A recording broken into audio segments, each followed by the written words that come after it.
Les Mille et une nuits, traduit par Antoine Galland, tome 1er. Nuit 170. Le prince de Perse le retint. « Obligeant Emtaher, lui dit-il, si je vous ai déclaré qu'il n'était pas en mon pouvoir de suivre vos sages conseils, je vous supplie de ne m'en pas faire un crime et de ne pas cesser pour cela de me donner des marques de votre amitié. Vous ne sauriez m'en donner une plus grande que de m'instruire du destin de ma chère Shemselnehar si vous en appreniez des nouvelles. L'incertitude où je suis de son sort et les appréhensions mortelles que me cause son évanouissement m'entretiennent dans la langueur que vous me reprochez. Seigneur, lui répondit Emtaher, vous devez espérer que son évanouissement n'aura pas de suite funeste, et que sa confidente viendra incessamment m'informer de quelle manière se sera passée la chose. D'abord que je saurai ce détail, je ne manquerai pas de venir vous en faire part. Emtaher laissa le prince dans cette espérance et retourna chez lui, où il attendit inutilement tout le reste du jour la confidente de Shemselnehar. Il ne la vit pas même le lendemain. L'inquiétude où il était de savoir l'état de la santé du prince de Perse ne lui permit pas d'être plus longtemps sans le voir. Il alla chez lui dans le dessein de l'exhorter à prendre patience. Il le trouva au lit, aussi malade qu'à l'ordinaire, et environné d'un nombre d'amis et de quelques médecins qui employaient toutes les lumières de leur art pour découvrir la cause de son mal. Dès qu'il aperçut Emtaher, il le regarda en souriant pour lui témoigner deux choses. L'une, qu'il se réjouissait de le voir, et l'autre, combien ces médecins, qui ne pouvaient deviner le sujet de sa maladie, se trompaient dans leur raisonnement. Les amis et les médecins se retirèrent les uns après les autres, de sorte que Emtaher demeura seul avec le malade. Il s'approcha de son lit, pour lui demander comment il se trouvait depuis qu'il ne l'avait vu. « Je vous dirai, lui répondit le prince, que mon amour, qui prend continuellement de nouvelles forces, et l'incertitude de la destinée de l'aimable Shemselnehar, augmentent mon mal à chaque moment, et me mettent dans un état qui afflige mes parents et mes amis, et déconcerte mes médecins, qui n'y comprennent rien.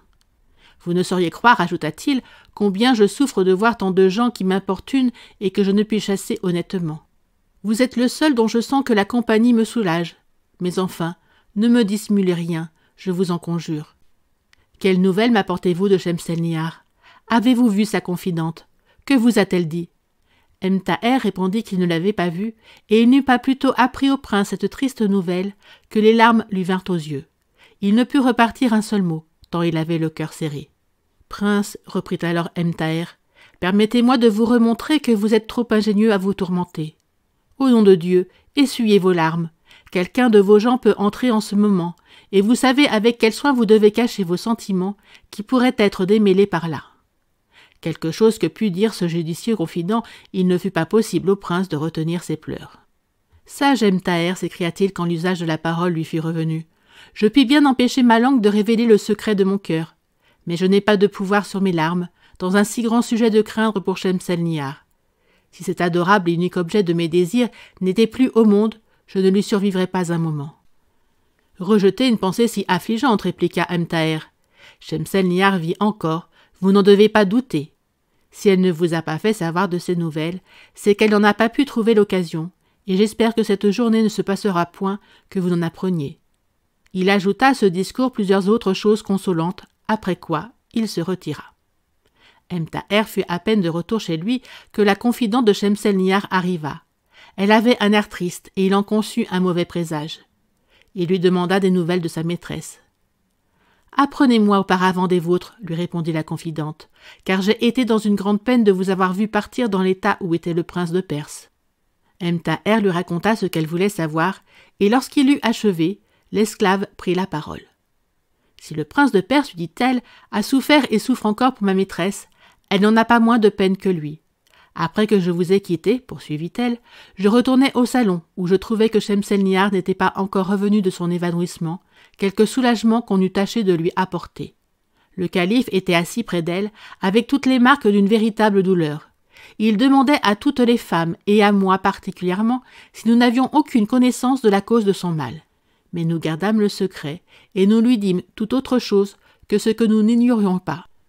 Nous étions cependant toutes en pleurs de la voir souffrir si longtemps, et nous n'oublions rien de ce que nous pouvions imaginer pour la secourir. Enfin, il était bien minuit lorsqu'elle revint à elle. Le calife, qui avait eu la patience d'attendre ce moment, en témoigna beaucoup de joie et demanda à Shemselnehar d'où ce mal pouvait lui être venu.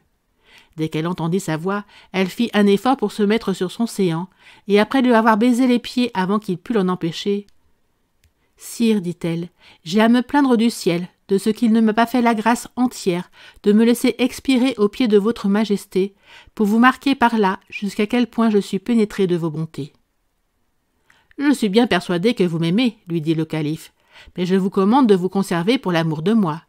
Vous avez apparemment fait aujourd'hui quelque excès qui vous aura causé cette indisposition.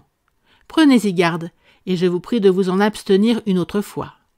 Je suis bien aise de vous voir en meilleur état, et je vous conseille de passer ici la nuit, au lieu de retourner à votre appartement, de crainte que le mouvement ne vous soit contraire. » À ces mots, il ordonna qu'on apportât un doigt de vin, qu'il lui fit prendre pour lui donner des forces.